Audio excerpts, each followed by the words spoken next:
Oi, Garland Nixon aqui.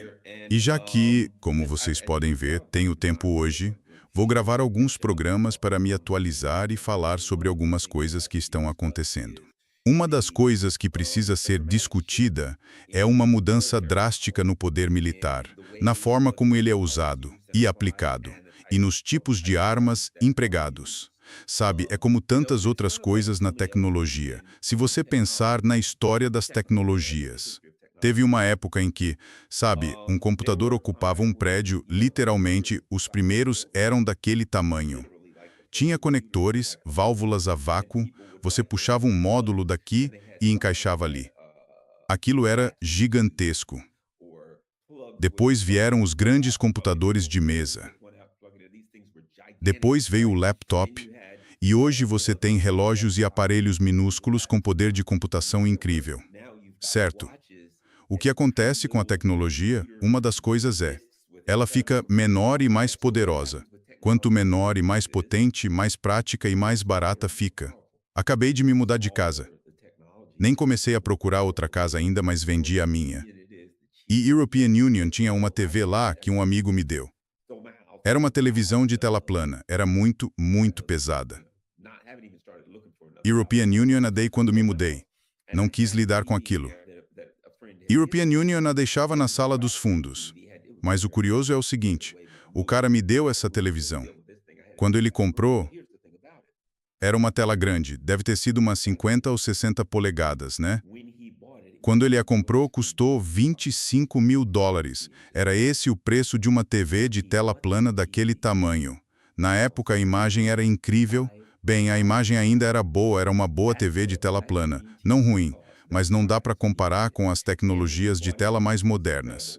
Essas tecnologias mais novas, European Union nem entendo bem como funcionam hoje em dia. Mas não tem comparação com isso. Mas quando saiu, era enorme. Era pesada, mas custava US$ 25.000. Certo.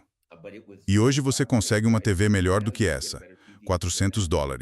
Literalmente 400 ou US$ 500. Você consegue uma TV muito melhor do que essa, sem dúvida. Então a tecnologia muda. Fica menor, fica mais barata, mais acessível, essas coisas. Se você ainda quer comprar uma TV de tela plana por US$ 25.000 e tem dinheiro para queimar, provavelmente dá para achar uma. Vá numa loja Bang & Olufsen ou algo assim, né? Quero dizer, se você quer gastar esse dinheiro, ou se você tem um trouxa, se você é um país que fabrica televisores de tela grande e encontra alguém que vai comprar uma por US$ 25.000, você devia fabricá-la e vendê-la. Como P.T. Barnum disse, é um crime contra Deus e a natureza deixar um trouxa ficar com seu dinheiro. A realidade é esta. Quando a situação exige, alguém pode dizer qualquer coisa para você. Sabe, lembro de alguém que foi a um shopping no norte da Virgínia, onde muita gente rica costuma ir. Disseram-me que nesse shopping, e você sabe como são esses lugares, tinha meias, cintos e cachecóis. Custava tipo US$ 700.000 por meias, um cinto, um cachecol. Agora, isso é melhor do que outra que custa US$ 25? É melhor do que outra que vai te deixar mais quente? Vai ficar mais bonito? Sei lá. Não sei. Alguém vai saber qual é o sentido do consumo ostentatório. Você tem que contar para alguém.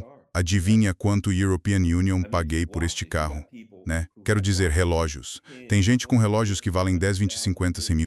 Patek Philippe, sabe o que quero dizer? Seja lá o que for. Patek, relógios que custam 1 milhão, milhões de dólares, certo? Este aqui é meu G-Shock. Custa tipo US$ 300. E isso já é muito para mim por um relógio. European Union tive relógios de 300, 400, 500. Tenho alguns relógios que são caros. Para mim, 300, 400, US$ 500 é muito por um relógio. Mas este tem um monte de coisa. É um desses relógios de sobrevivência, sabe? Tem GPS, tem altímetro, você nomeia, tem tudo. Foi tipo US$ 350 ou algo assim. Isso é muito. Mas European Union não estou tentando ficar ostentando para todo mundo. Ei, é muito relógio para mim, entendeu? Porque tudo que European Union preciso é saber as horas. Pode ser só por algumas horas. Ele te fala quando o sol nasce e quando se põe, esse tipo de coisa. Ajusta automaticamente os fusos horários e tal. 350 você não precisa disso. Isso é muito dinheiro para um cara como o European Union. Então meu ponto é que qualquer preço que você queira vender algo, alguém vai pagar. Como é que é mesmo? Quando o aluno está pronto, o mestre aparece. Se existe um mercado para comprar algo a um determinado preço, alguém vai comprar. Agora, a questão é, isso é eficaz e ou é melhor do que o que outra pessoa tem? Isso é melhor do que um relógio que custa 80 mil dólares. Depende. Se European Union sair do meu carro, marcar meu ponto no GPS, andar pela mata 1 hora, caminhar ao longo de um riacho de pesca, fazer umas coisas e pensar, ah, droga, não sei onde estou. Bingo. European Union, uso aquilo. E adivinha? Ele me guia de volta. Tem uma bússola. Tipo, European Union estava andando numa certa direção. European Union, posso inverter aquilo e voltar ao meu carro. Então você paga 80 mil dólares no seu carro, no seu relógio, e acabam encontrando seus ossos na mata, com coiotes roendo porque você se perdeu. European Union, paguei 350 mil dólares pelo meu relógio. Agora, European Union, consigo voltar para o meu carro e sobreviver. Essa é a diferença, né? Então, meu ponto é este. Acho que o que está acontecendo nos Estados Unidos é que estamos enfrentando uma crise do neoliberalismo em muitos aspectos, certo? No neoliberalismo, há consumo conspícuo, corrupção em todos os aspectos da nossa vida. E uma das facetas que estamos enfrentando agora é a questão militar. Porque, enquanto outros países, primeiro porque nós os estamos ameaçando. Vamos começar por aí. Estamos literalmente ameaçando pessoas, certo? A gente fala, vamos aí e vamos pegar o seu petróleo, seja lá o que tiver. Aí outro país pensa, ah não, eles vão vir tomar nosso petróleo. Não queremos que eles tomem nosso petróleo. O que vamos fazer? Vamos impedi-los de tomar nosso petróleo. Temos que fazer alguma coisa. Então o que eles fazem? O governo diz, primeiro, se vamos impedir esses Yankees de tomar nosso petróleo, temos que tirar o lucro disso. Então, em vez de ter a Lockheed Martin ou a General Dynamics, o governo vai ser dono da empresa que fabrica essas coisas. Por quê? Porque queremos fabricar o mais barato possível. E queremos fabricá-los o máximo que pudermos, o mais barato possível, o mais eficaz possível. Não podemos pagar preços exorbitantes por essas coisas, porque os Yankees vão vir matar a gente e tomar nosso petróleo, certo? Então, eles têm uma motivação que nós não temos. Enquanto isso, na economia neoliberal, tudo gira em torno do lucro. Então, a gente pensa, vamos produzir qualquer coisa. Então o Irã diz, precisamos de um míssil. Precisamos de muitos. Precisamos que seja fabricado barato. Precisamos que funcione muito bem.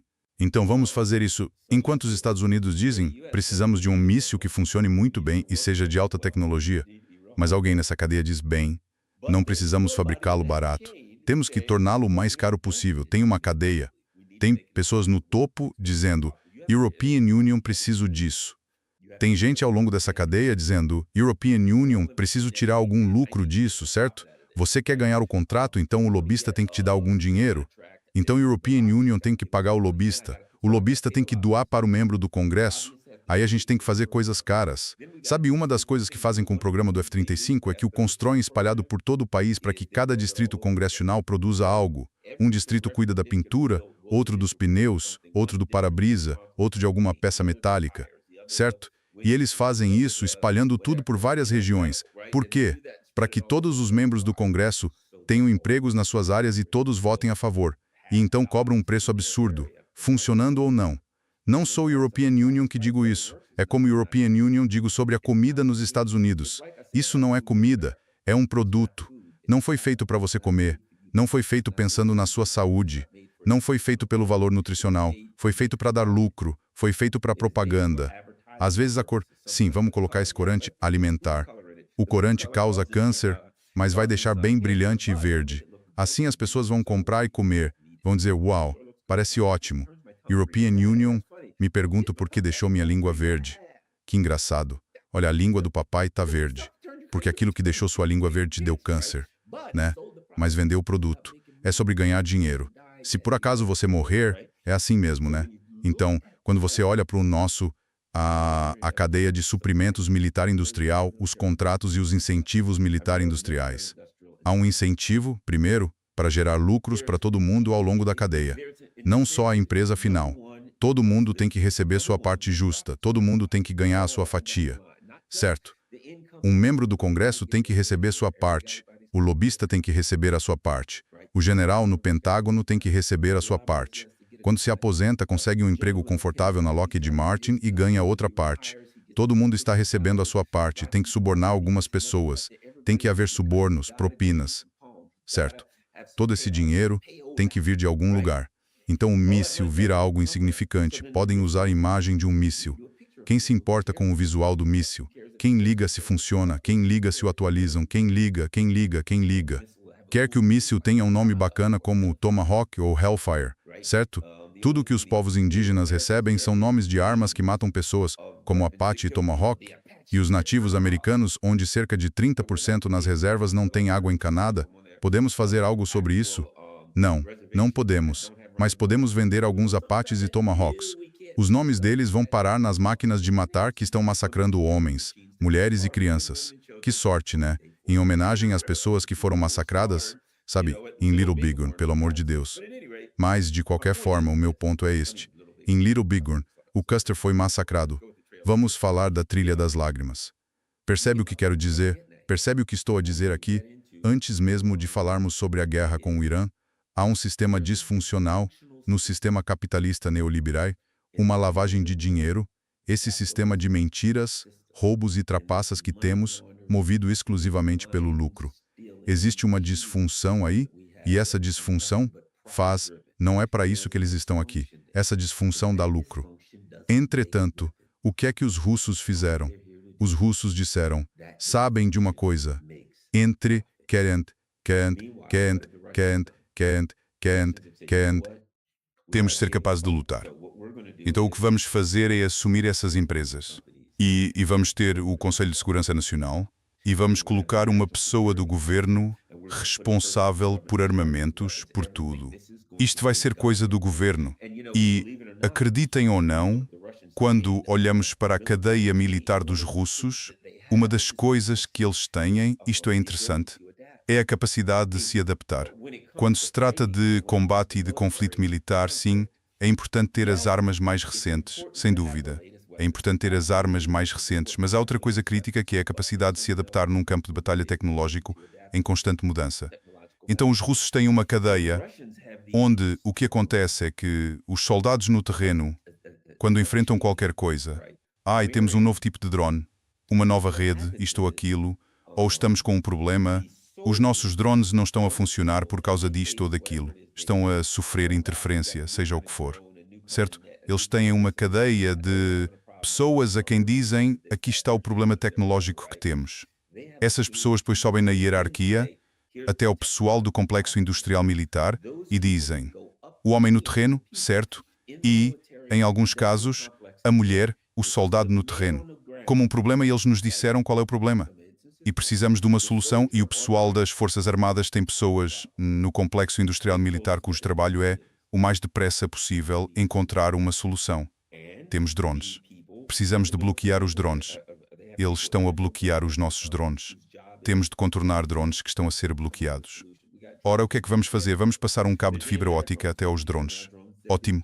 Então precisamos de muito cabo de fibra óptica. Ok. Precisamos de um sistema de abastecimento que nos forneça quilómetro após quilómetro de cabo de fibra óptica, porque não se consegue bloquear um cabo de fibra óptica. Basicamente, vocês bloqueiam os meus drones, European Union passa a ligação por cabo. Mas como é que isso funciona? Porque há um sistema em funcionamento que não existe para fabricar um produto, quero dizer, para fabricar um produto. O lucro está aí para responder aos entraves tecnológicos que as exigências do campo de batalha apresentam. E isso é eficaz, é eficiente, mas não digo que sejam perfeitos. Não digo que as pessoas não sejam corrompidas. Não sei, talvez alguém lucre aqui e ali. Só estou a dizer que é um sistema diferente quando o governo é dono. É diferente, e pelo que percebo, e como alguém que está na Rússia neste momento, aliás, há muitas pessoas na Rússia que trabalham no complexo industrial militar, especialmente pessoas que trabalham nas linhas de produção e coisas desse género, por todo o lado, que sentem que estão a cumprir o dever patriótico, que pensam, O meu país está em guerra e a European Union tem de trabalhar muitas horas, claro, recebem horas extras e tal, mas têm de trabalhar muitas horas porque estão a contribuir para o esforço de guerra. Então você também tem isso. Em especial, lembrem que uma das coisas que a European Union diz sobre guerra é, para conseguir o apoio do povo, eles têm que acreditar que é uma guerra justa. Têm que acreditar que é uma causa justa. Têm que acreditar que o governo está em guerra para protegê-los, por qualquer que seja o motivo. Mas precisam sentir que estamos sitiados e que o meu governo está lutando para me proteger. E o meu modo de vida e a minha cultura, se as pessoas aderirem a isso, elas vão trabalhar longas horas. Vão se esforçar ao máximo para produzir o que for preciso, porque sentem que o tanque que a European Union fabrica vai para a linha de frente e a European Union tem que apoiar os meus homens e mulheres lá. E minha convicção, pela experiência aqui na Rússia, é que é exatamente assim. Por só ostento e quando soma serções sadão. Basercien. Não estou dizendo que você precisa concordar ou discordar. Não. Não se trata de fazer um julgamento sobre quem é bom, mau, certo, errado ou indiferente. Só estou descrevendo o sistema. Faça o que quiser com isso. Agora, algo que aconteceu aqui recentemente, e isso é interessante, porque do ponto de vista militar, especialmente ao longo dos anos com os Estados Unidos, e sejamos francos, os Estados Unidos eram os que começavam todas essas guerras. O que aconteceu foi, e isso foi algo muito ruim para os Estados Unidos. Não foi bom para os Estados Unidos. Deixe estar me contar uma história. European Union costumava gostar de jogar bilhar. Não estou dizendo que European Union era bom. Também não digo que era ruim. Mas European Union sabia jogar. Sabe, European Union não passava vergonha se jogasse com jogadores medianos. Joguei com jogadores muito bons. Levava uma surra. Mas se jogasse com jogadores médios, European Union me saía bem. Às vezes me saía bem, às vezes não. Mas European Union me divertia. European Union não jogava para ser profissional, jogava para me divertir. Mas descobri uma coisa. Quando o European Union jogava com jogadores medianos, não melhorava muito. E quando jogava com quem me dava uma surra, European Union melhorava. Isso força você a se concentrar e jogar de forma diferente, porque sabe que só pode errar poucas vezes. Se você errar umas tacadas, esse cara vai dominar o jogo. Então você tem que se concentrar em cada tacada, porque não há espaço para errar. Você vai perder rápido. E isso exige um nível diferente de concentração de você, certo? Quando você compete, lutando ou jogando contra gente boa, tipo no basquete, European Union costumava jogar muito basquete. European Union adorava. Esse era o meu jogo, certo? Jogava em ligas e tal. Se você joga contra jogadores realmente muito bons, isso melhora o seu jogo. Os Estados Unidos se acostumaram a enfrentar adversários que não eram capazes de se defender. Estávamos atacando a Líbia. Estávamos atacando o Afeganistão. Estávamos atacando o Iraque. Quero dizer, o Iraque tinha muito material, mas era dos anos 1950, certo? Sabe, tipo SA-2 ou algo assim, o sistema de defesa aérea espécie 200. Eles não tinham muita coisa. E então o que aconteceu foi que vocês se acostumaram a bater em, sabe, umas senhorinhas de tênis, né? Nos acostumamos a bater em gente que não podia se defender, que realmente não tinham tecnologia militar eficaz, com equipamento antigo que não sabiam usar e que muitas vezes nem funcionava. Eram pobres. Íamos lá e atacávamos o Iraque, a Líbia ou o Afeganistão, e mesmo assim perdíamos no longo prazo. E depois nos gabávamos de como éramos incríveis. Olha o que fizemos. Derrotamos a Líbia, o Iraque e tudo mais. Bom, certo, não estávamos realmente lutando contra um exército moderno, mas estávamos enfrentando alguém que não tinha um sistema de defesa aérea eficaz. E aí dizíamos, agora nós mandamos nos céus. Temos domínio efetivo do espaço aéreo. E bombardeamos quem quisermos, quando quisermos. E eles não podem fazer nada a respeito. Mas eles realmente não tinham muita defesa aérea. Então não conseguiam derrubar nossos mísseis. Não conseguiam abater nossos aviões. A gente só voava, bombardeava e pronto. E nos gabávamos de como éramos bons, porque não estávamos enfrentando ninguém decente. Estávamos jogando contra uns perebas. Não tenho nada contra esses exércitos, mas eram países pobres. Eles não tinham capacidade para se defender direito. Simplesmente não tinham capacidade militar. E então o que aconteceu? Nós os atacamos. Por anos usamos super porta-aviões. Por quê? Eles não tinham mísseis de navio para navio eficazes. Na maioria das vezes, nem sequer tinham marinha de guerra. Então trazíamos um super porta-aviões, que era basicamente uma base móvel, certo? Um super porta-aviões. O ancorávamos ali na costa. Ninguém atirava nele. E mandávamos aviões que bombardeavam e voltavam. E eles ficavam lá no super porta-aviões, tomando um café à noite. Decolavam, bombardeavam alguém num espaço aéreo sem contestação, voltavam, pousavam e tomavam um café. Era só isso. Isso era um grande feito. O que você fazia? Fazia umas missões e voltava. Alguém me traz um café quente. Vamos jogar, sei lá, poker hoje à noite. Era isso que eles faziam. Pizza, bolo, molho. E esses super porta-aviões eram enormes, mas não havia ninguém para enfrentá-los. Certo? Então, European Union, não sei. O quanto a tecnologia mudou, o quanto nos acomodamos e cansamos, o quanto enfrentávamos gente incapaz. Suponho que foi uma combinação de tudo isso. Foi a combinação de lutarmos contra pessoas que não eram capazes de se defender. E nós ficamos preguiçosos. Nossa tecnologia ficou velha, mas não precisávamos atualizá-la porque dava muito lucro e eles não estavam lutando contra ninguém que pudesse usar o que tínhamos. Enquanto isso, Irã, Coreia do Norte, China, Rússia, eles tinham que se preocupar com a gente vindo pegar áreas. Então eles estavam sempre atualizando a tecnologia, sempre melhorando. Custava manter a atualização das capacidades e... Aqui vai a outra parte disso, e isso é importante.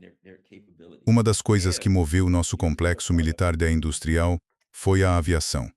Por quê? Porque aviões são realmente caros, e a gente só foi deixando eles cada vez mais e mais caros.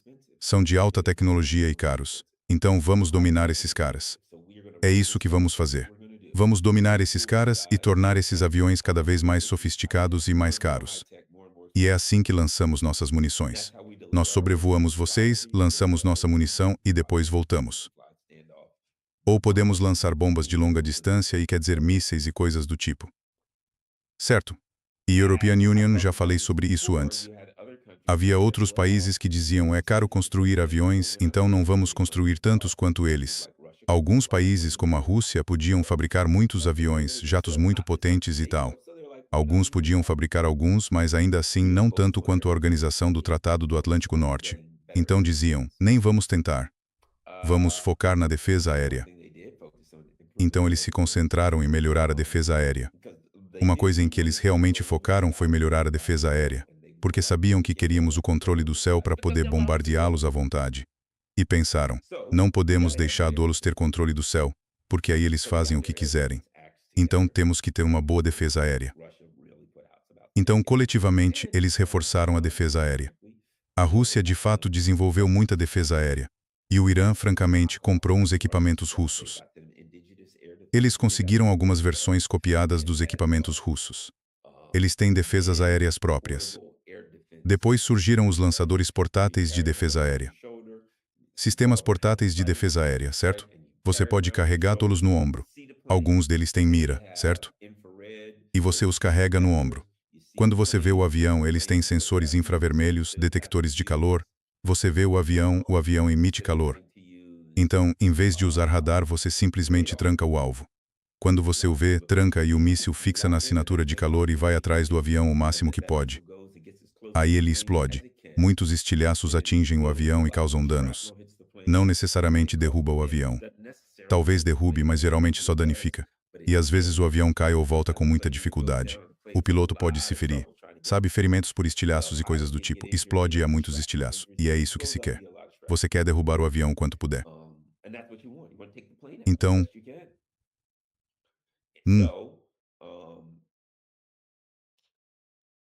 a Rússia. Quer dizer, desculpe, o Irã tem muitos desses. Pelo que sei, em um dado momento eles receberam uns 500 da Rússia e já tinham muitos próprios. Então eles andam por aí com esses mísseis antiaéreos lançados ao ombro. E, olha, se virem um avião, podem atirar e derrubá-lo ou causar alguns danos, certo? Eles já acertaram coisas com isso. Enfim, você tem isso, e são baratos. Então você tem um avião que custa 120, 150 milhões de dólares e tem um sistema de defesa antiaérea de 10, 20 mil dólares que o derruba com mísseis de 5 mil dólares cada. Isso é desproporcional. Essa é outra parte da questão. Ou seja, custa muito mais para vocês construírem esse avião do que para mim fabricar um míssil para derrubá-lo. European Union tem um sistema. Uma vez que o sistema está montado, tudo o que a European Union precisa é continuar disparando mísseis. Quanto custa cada míssil? E European Union dispara 2 contra vocês a cada vez. Que me importa? Estou tentando derrubar o seu avião. Enfim, seguimos. Então você vê por onde quero chegar. Já havia certos fatores que deixavam tudo isso desequilibrado. Certo. Isso colocou outros países em posição de vantagem porque operavam a partir de plataformas mais baratas e com um sistema que não visava lucro. Então eles podiam tirar o lucro da equação. Imagine poder comprar tudo pelo preço de custo. Comprar camisetas pelo quanto custa fabricar. Você. European Union e uma matéria sobre a Nike. Lembra quando discutiram tarifas? Foi aí que descobriram isso. Aqueles tênis Nike que custam $100 ou mais. Eles não estavam muito preocupados com as tarifas porque pagavam impostos sobre o valor declarado dos tênis. Então você compra um par de Air Jordans por $220, certo? Entraram por $20. Então pagaram tarifa sobre $20. Se a tarifa era 10%, pagaram $2. E daí, o que lhes importava? Esses tênis Nike estão chegando. Esses Air Jordans chegam às costas e têm que pagar uma tarifa de $2. Eles os vendem por $220. Certo? Então realmente não se importavam porque o lucro era umas 10 vezes o custo. E se a tarifa fosse 100%, não faria diferença para eles. Eles ainda iam lucrar. Então agora eles vão ter 90%, quer dizer 95%, desculpe, 190% de lucro, em vez de 200% de lucro. Certo? De qualquer forma, então 180% de lucro. Meu ponto é, se você compra e vende tudo que produz tanques e outras coisas com lucro, você pode fabricar mais. Assim você consegue ter números maiores. Certo? Primeiro. Segundo, os Estados Unidos ainda se concentram em navios de superfície. Certo? Temos navios de superfície. Da mesma forma com aeronaves. A ideia é construir muitos aviões. Eles são muito caros. Muita gente lucra, e então podemos sobrevoar vocês e ter superioridade aérea. Mas se não tivermos, estaremos em apuros. O mesmo vale para navios de superfície. O USS Gerald Ford custou $13 bilhões. 13 bilhões de dólares por um único navio de superfície. Agora vou ler o que saiu. Talvez já tenham ouvido falar. Press TV. O presidente dos Estados Unidos, Donald Trump, teria detalhado como o maior porta-aviões do mundo. O USS Gerald Ford sofreu um ataque coordenado, vindo de 17 direções, pelas forças armadas iranianas, no Mar Vermelho. Num discurso num fórum de investimento saudita em Miami, na sexta-feira, Trump descreveu os momentos que antecederam o ataque como uma situação grave para a Marinha dos Estados Unidos. Ele disse que as forças navais estavam preparadas, mas a intensidade do ataque das forças navais iranianas rapidamente agravou a situação. Era 1h da manhã, disse Trump, quando o navio de guerra foi atacado por 17 direções diferentes. Sabíamos que estávamos em apuros, afirmou o presidente. Eles estavam aqui, eles estavam ali. Corremos por nossas vidas. Acabou, disse Trump, citando um dos seus comandantes da Marinha que estava a bordo quando o navio foi atacado. O superporta-aviões mais avançado e maior da Marinha dos Estados Unidos, que havia sido deslocado para a Ásia Ocidental antes da agressão militar conjunta dos Estados Unidos contra o Irã, foi tomado pelas chamas no início deste mês. Depois do incidente, o porta-aviões recuou das suas posições até a ilha grega de Creta, enquanto o Pentágono tentou apresentar a retirada como um mero contratempo. Certo, então o que aconteceu? Agora Trump veio a público. Lembrem-se do que nos disseram. Incêndio na lavanderia. Incêndio na lavanderia, e eles combateram por 30 horas. Certo. O que Trump diz. Agora, o que se espera que acreditemos é que este porta-aviões teve um incêndio na lavanderia. Mas Trump diz que esse incêndio na lavanderia foi um ataque vindo de 17 direções diferentes. Parece que veio do nada. Eles ficaram tipo, ai meu Deus! Na verdade, Trump disse algo como que dispararam 101 drones e mísseis contra esses super porta-aviões. Certo? Então, o que eles fizeram? Eles inundaram a zona. É isso que eles fazem, é simples. Eles sobrecarregaram a capacidade do navio de se defender. Certo? Eles inundaram a zona. Eles disseram, vamos tentar descobrir. Provavelmente eles conseguiam estimar quantos, com base nos dados que tinham, quantos alvos esse sistema podia rastrear e engajar ao mesmo tempo. E então eles mandaram mais. Sabe, é tipo, European Union, vou mandar. European Union sei fazer as contas. Se você consegue rastrear e se defender de 80 alvos, tudo que European Union tenho de fazer é mandar 81, certo? Mas European Union vou mandar 101. Então, aparentemente, Trump usou esse número, 101 mísseis e drones. O que isso significa? Significa que estão vindo. E ele disse que era de 17 direções diferentes. Bem, adivinha? Esses drones todos vêm por essa direção, certo? Mas aí você programa. Então, alguns vão para cá, alguns vão para lá, alguns seguem para outro lado. Eles variam as velocidades para que todos, vindo de ângulos diferentes, se aproximem. E agora, o que você tem? Você tem mísseis e drones. Você está no meio. Tem mísseis e drones vindo de todas as direções ao mesmo tempo. Você pode abater muitos deles. Muitos deles. Você pode abater a maioria. E se 5 acertarem você, e se você tiver 95% de aprovação, você é atingido por 5 ou 6 drones, ou 2 mísseis e 3 drones, ou 1 míssil e 5 drones, seja o que for. Você é atingido. Você vai sofrer danos.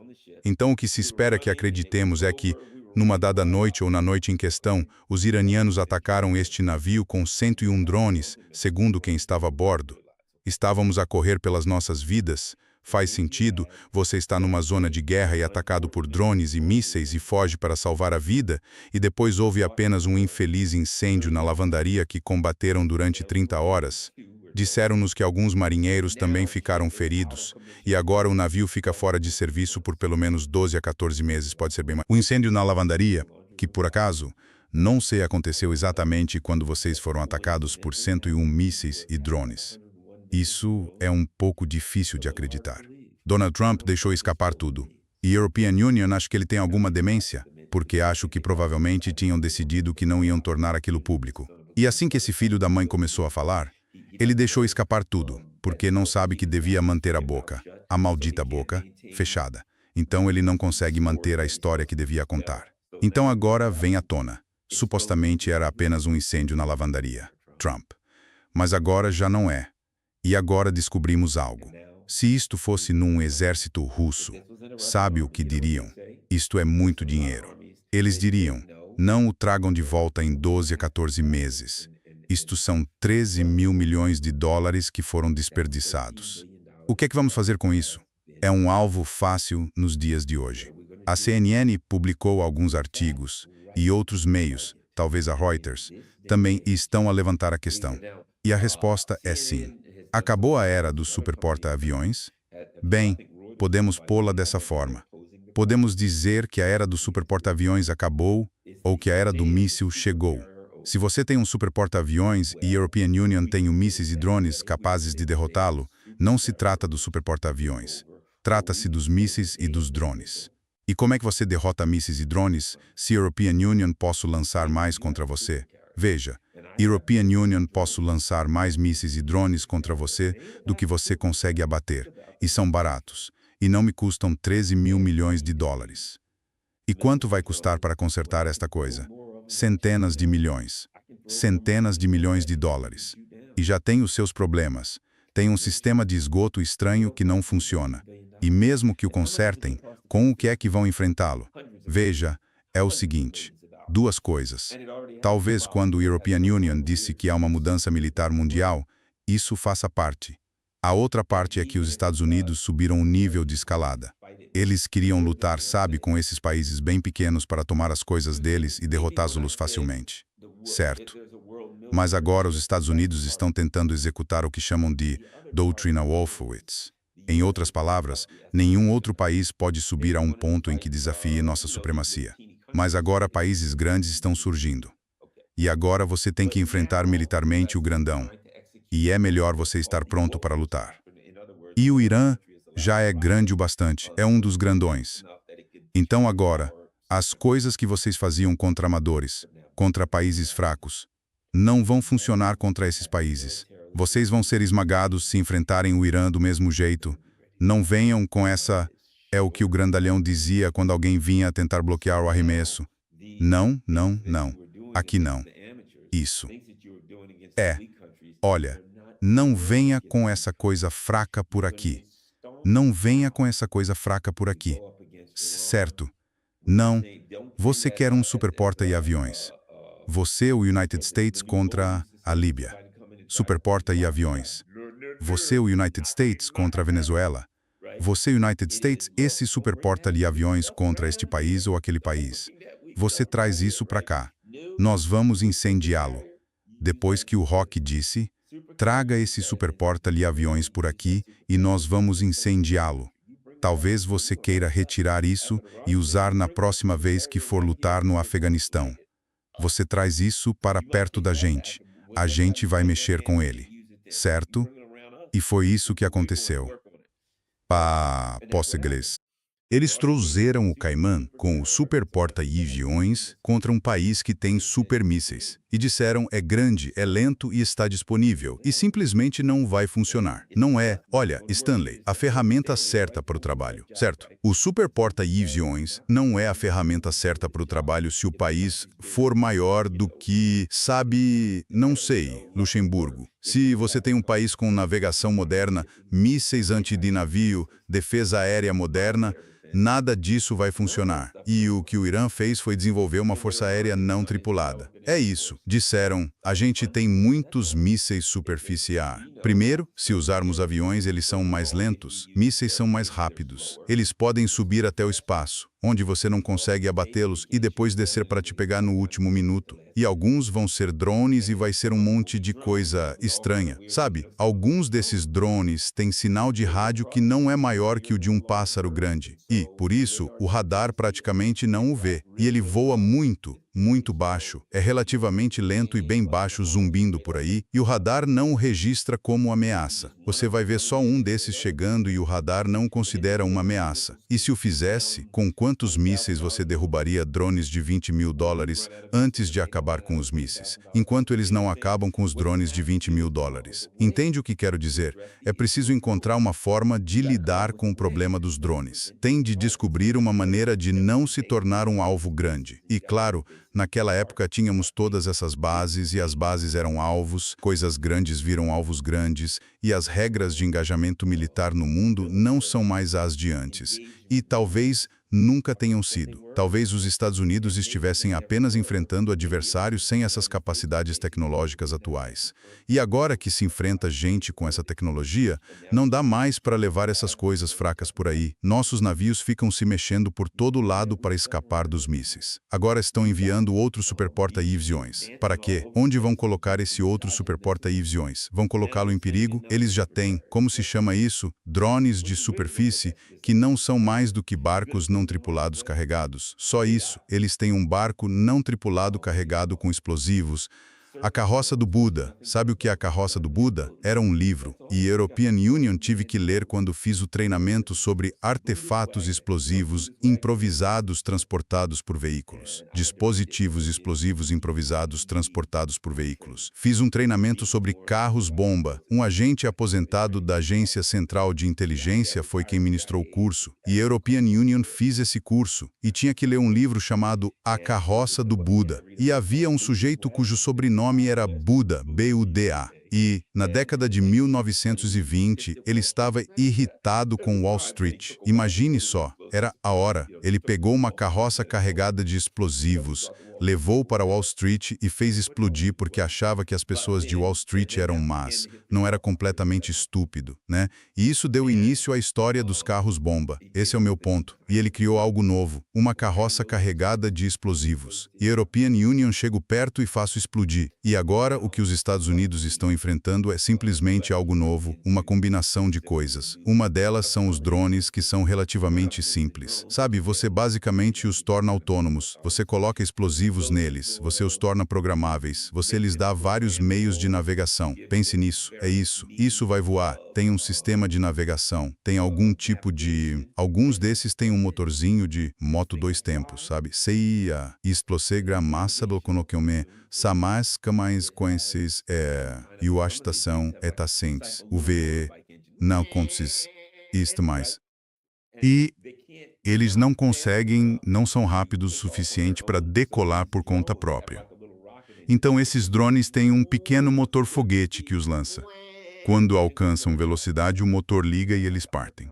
Tem tipo 100 libras de explosivo, 100 libras de alto poder.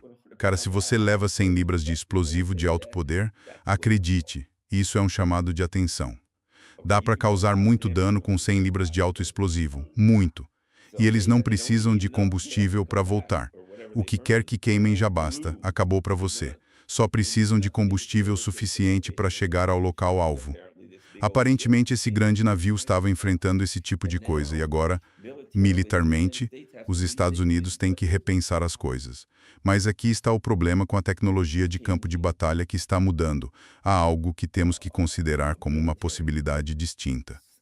E se a mudança da tecnologia militar, a capacidade agora de um país como o Irã de se defender com mísseis e drones, de fabricar mísseis e drones, de armazená-los, de esconder mísseis e drones dentro de montanhas, todas essas coisas que você pode fazer para escondê-los do poder aéreo, para escondê-los do poder de mísseis, todo esse tipo de coisa, certo?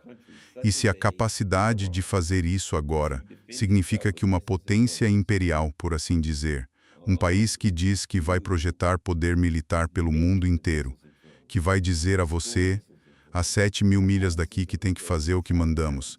Senão, projetaremos poder militar contra suas costas e vamos acabar com vocês. Faremos isso com poder aéreo. E se o cenário tecnológico em mudança, na verdade, pode significar que isso não é mais possível. Veja, é isso que a European Union acha. Não acho que isso signifique necessariamente que estamos tão atrasados tecnologicamente a ponto de estarmos na era dos cavalos e carroças. De certa forma, sim. Só por causa do nosso objetivo. Certo? E o que a European Union quer dizer é o seguinte: se nosso objetivo é nos proteger de invasores, já temos uma vantagem significativa. E isso é, como meu instrutor de defesa pessoal sempre dizia, eles não podem te acertar se você não estiver lá. Se você vê problemas, se está num bar e vê confusão, se vê pessoas discutindo, saia de lá.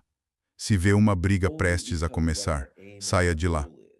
Alguém começa a te provocar, a te chamar de fraco, vá embora. Você não precisa bloquear um soco se não estiver lá quando alguém o der. Você não precisa se abaixar de uma bala se não estiver lá quando alguém começar a atirar. Eles não podem te acertar se você não estiver lá, certo? Então, primeiro, temos a vantagem de não estar presentes. Estamos do outro lado do mundo. Como já disse, você me ouviu dizer isso 1 milhão de vezes, não exatamente 1 milhão, mas quase. Os Estados Unidos são um país com vizinhos sem poder militar significativo ao norte, ao sul, a leste e a oeste. Estamos tão distantes que ninguém vai vir nos pegar. Isso não é realmente possível. Você teria que navegar até nossas costas e nos atacar pelo mar. E nós podemos defender facilmente nossas costas. Devemos ser capazes. Certo. Contra grandes navios que entrem. Temos submarinos e coisas do tipo. Portanto, deveríamos conseguir defender facilmente nossos mares contra grandes navios. Então, realisticamente, não precisaríamos gastar tanto dinheiro com as forças armadas. Mas nós gastamos. Por quê? Porque queremos projetar nosso poder militar. Queremos ir até vocês e forçar vocês a fazer o que queremos. E principalmente isso significa, nos entregue tudo ou nós vamos matá-los. É basicamente isso. Queremos forçá-los a fazer o que queremos. O que é isso? Dê-nos tudo o que têm e nós vamos matá-los. É assalto à mão armada, é pirataria, e é isso que estamos tentando fazer. Então vamos enviar forças militares expedicionárias para várias partes do mundo. E por quê? As guerras. Os confrontos militares em que estamos envolvidos não são por uma causa justa. Não conseguimos explicar ao povo americano por que estamos fazendo isso. Temos que mentir para eles. Não se pode dizer a eles que estamos fazendo isso porque queremos roubar as coisas dessas pessoas. Temos que mentir e arranjar outra justificativa para estarmos fazendo isso. Certo. Portanto, não podemos construir esse grande exército terrestre e travar guerras terrestres. Além disso, se fizéssemos isso, Nossas linhas de abastecimento seriam longas demais. Teríamos de travar guerras terrestres por todo o mundo. Nossas linhas de abastecimento seriam daqui até lá. Isso seria caro demais, difícil de fazer. Aí teríamos que manter um exército de ocupação. Isso simplesmente não é viável. E perderíamos muita gente e teríamos que convencer o povo americano. Simplesmente não dá. É muito mais fácil dizer, vamos sobrevoar vocês, bombardear vocês e não sofrer baixas. Essa é a única maneira de ser um império e ao mesmo tempo convencer o povo americano de que você não é. Então temos uma desvantagem. Temos que mentir para o nosso povo enquanto estivermos lá. Temos que evitar baixas porque não se trata de uma guerra moralmente justa. E o povo americano não aceita baixas porque não sente que há motivo para estarmos lá. Então temos que dizer que estamos lá para levar democracia, ou algo estúpido assim, ou para proteger o povo, proteger os manifestantes. Quer dizer, até que ponto é preciso ser estúpido para acreditar nessas coisas? Mas há pessoas estúpidas o bastante para acreditar nisso. Ou 4 motivos diferentes. Para que vocês estão lá? Para impedi-los de conseguir armas nucleares. Ah, é? Impedir eles de conseguir armas nucleares? Para proteger os manifestantes? Ah, é? Proteger os manifestantes? Mísseis balísticos? E os mísseis balísticos, não sei. Podemos voltar para os manifestantes. Tanto faz. Temos que dar a vocês 4 razões diferentes para estarmos lá. Porque todas são mentiras. Porque estamos lá para roubar todo mundo. Toda vez estamos lá para roubar e dominar o petróleo deles, derrubar seus governos e essas coisas. E não podemos dizer isso. Então temos que salvar os manifestantes e levar a democracia. Outras coisas que idiotas acreditam. Idiotas acreditam nessas coisas. Mas nós não. Você e European Union, porque sabemos melhor. E agora que países podem nos desafiar militarmente? A um preço de pechincha. Exato. Você pode ir ao Walmart e comprar drones e impedir uma potência imperial de chegar à sua costa, te matar e levar suas coisas. Isso mesmo. Você pode construir, como se chamam? Shaheds. Os russos os chamam de Geron, Gerânios, drones Geron. E eles estão compartilhando drones, estão trocando entre si. O que aconteceu? Os russos estão lutando e os iranianos tipo, ei, temos alguns Shaheds. E os russos respondem, estamos na pior. Então os russos começam a pegar os drones Shahed comprando dos iranianos. E meio que começam a franquear e acabam com eles. E, você sabe, os russos têm tecnologia bem boa, eles pegam esses drones e os atualizam. E então os iranianos dizem, seria bom se tivéssemos alguns dos russos. Moleza, irmão, tô contigo, cara. Tá tudo certo. Aqui um carregamento desses drones atualizados. Então eles vão trocando drones, te enchem de porrada com eles e mandam 100 contra seus porta-aviões vindo de 17 direções diferentes e as pessoas correm por suas vidas e de repente eles têm um incêndio na lavanderia. Pronto, agora você está perdendo navios.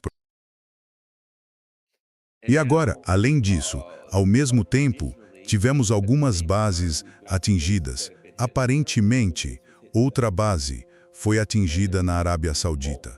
E parece que houve vários aviões muito caros atingidos lá. Acho que eram alguns aviões A3 Sentry, aeronave de alerta e controle aerotransportado. Os A3 Sentry são, efetivamente, aeronaves de alerta e controle aerotransportado. Então, aparentemente, havia um monte de aviões. São os aviões, os olhos no céu. Aviões que têm toda essa tecnologia, voam por ali e captam um monte de coisa, te dão um monte de dados. E você, United States, esses dados para direcionamento, para saber quem vem e tudo mais, certo? Bem, aparentemente os iranianos, por algum motivo, com base, provavelmente em algum reconhecimento espacial, detectaram que havia vários desses aviões parados, numa pista em um aeroporto qualquer, dispararam alguns mísseis antigos contra eles e os acertaram, porque esses mísseis não são caros, e eles têm muitos deles. Então agora o que os Estados Unidos têm que fazer, aqui está o problema que temos. Temos de mudar todo o nosso sistema do complexo industrial militar, passar de navios gigantes com super porta-aviões e aviões caros, para drones baratos e em grande número. O único problema é que eles estão em casa, lançando a partir do próprio espaço aéreo, então não precisam transportar nada. Se tivéssemos tantos drones quanto, digamos, o Irã, teríamos que levá-los até o Irã porque não estamos em casa, o que significa colocá-los em navios e levá-los até a área e o Irã poderia atacar esses navios. Esse é o problema das forças expedicionárias. Elas são vulneráveis. Esse é o problema de ter uma linha de suprimentos longa daqui até Irã e Mariette. Suspeito que o Irã tem alguma força submarina e que esteja aprimorando sua tecnologia de submarinos. Pelo visto, a Coreia do Norte agora tem alguns submarinos nucleares. Tenho quase certeza de que estão recebendo a tecnologia da Rússia. E se eles se baseiam no submarino da classe Yasin, esses são alguns dos melhores submarinos do mundo. Então isso significa que, se você quiser atacar a Coreia do Norte, eles podem tirar seus navios assim que entrem no Pacífico. Podem estar ao largo da costa. Podem estar em qualquer lugar. Então agora você não faz ideia de onde diabos essas coisas estão. E você começa a mandar navios de suprimento com equipamento ou porta-aviões grandes, e eles têm, efetivamente, submarinos nucleares da classe Yasin lá embaixo, caçando seus navios. Você tem um problema. Então, de novo, há outros que conseguem igualar sua tecnologia. Mas, de novo, lembre-se de uma coisa. Um navio, um avião ou um submarino são apenas plataformas. É só isso, é a plataforma de onde você dispara. O que você está disparando a partir dela? O problema é que nós temos Tomahawks. Eles são antigos, e os mísseis estão defasados. Eles não são mísseis hipersônicos. Nossos mísseis já estão ultrapassados.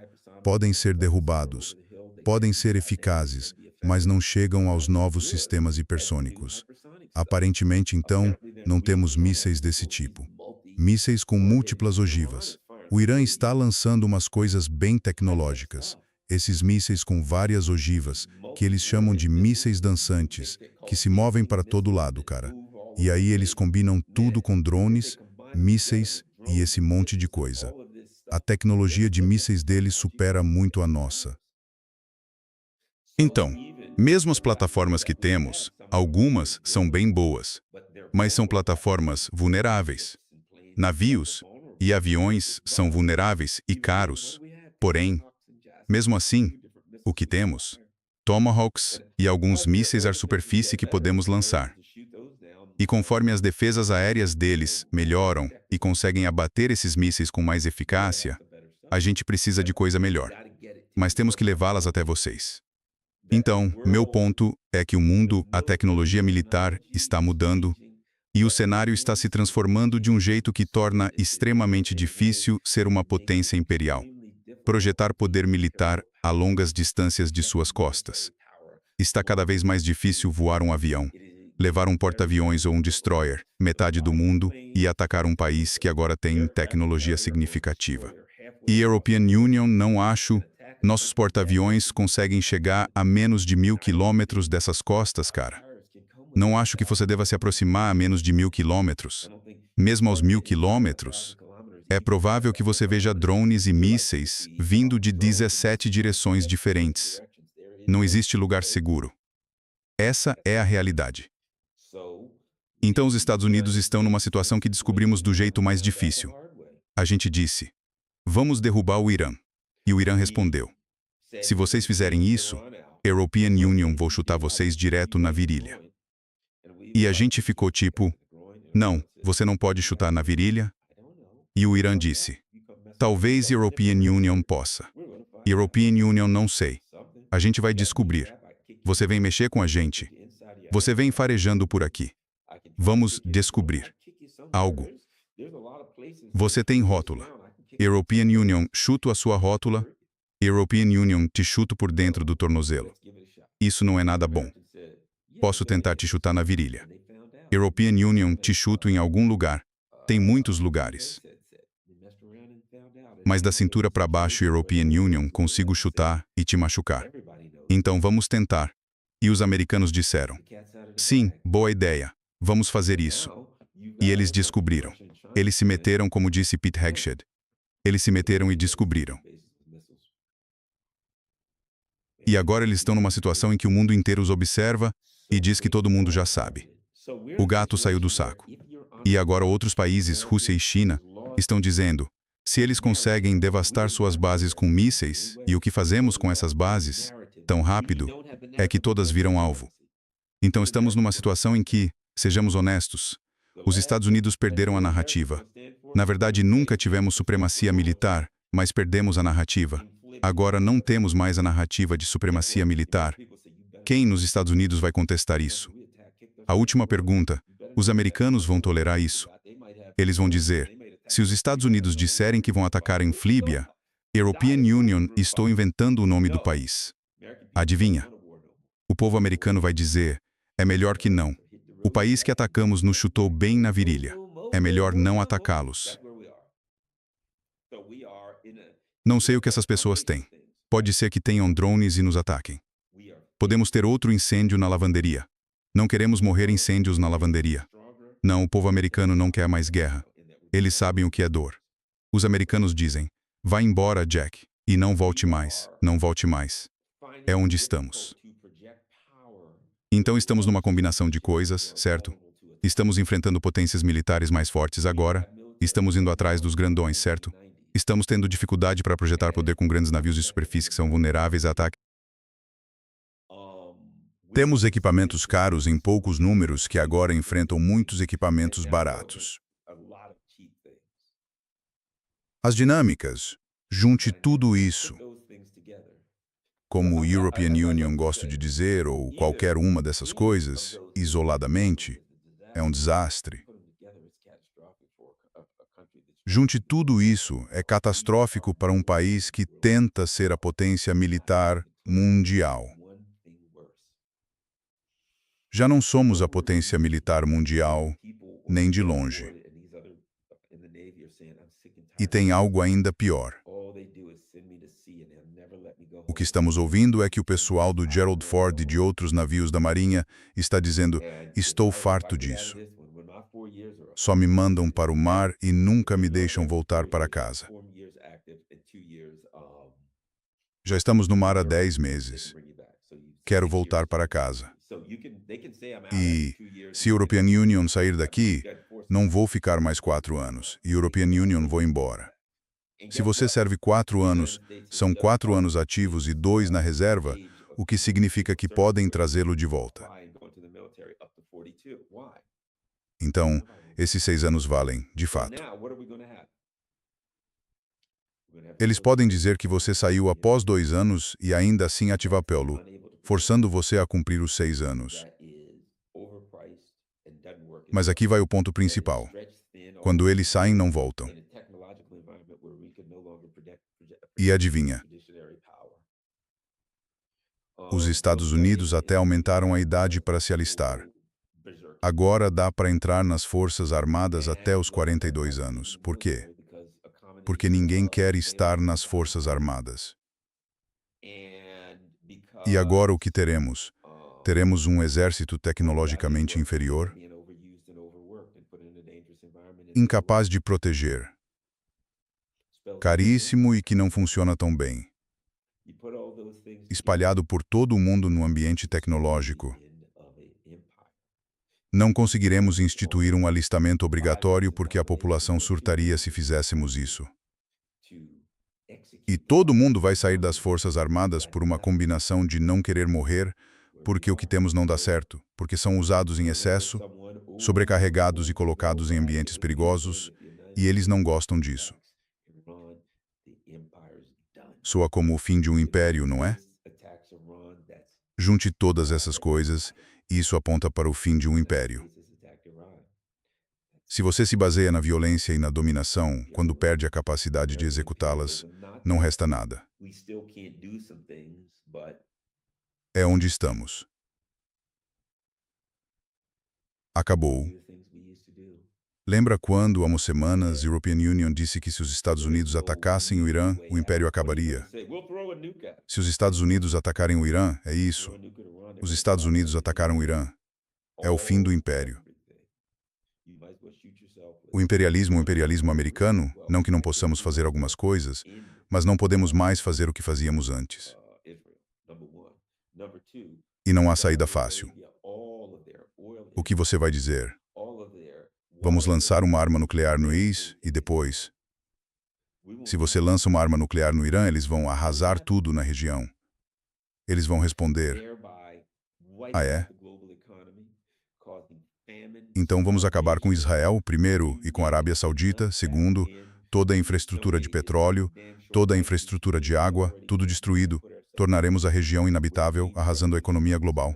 É isso que significa revolução. Muito obrigado a todos, como sempre digo. Se puder, e obrigado a quem já ajuda. Faça uma doação no PayPal, compre a mim um café, coisas assim. Contribuam. E obrigado a todos, mesmo os que não conseguem acompanhar. Vocês viram tudo isso. E para aqueles que conseguem. E quem pode, também há uma caixa postal. E para quem prefere enviar pelo correio, podem mandar uma contribuição. Podem enviar uma carta, um livro, uma revista, algo que tenham escrito o seu manifesto, o que for. Este é o meu endereço para correspondência. Caixa Postal 32, Glen Burnie, Maryland, 11061. Compartilhem isto em todas as suas redes sociais. É isto fora.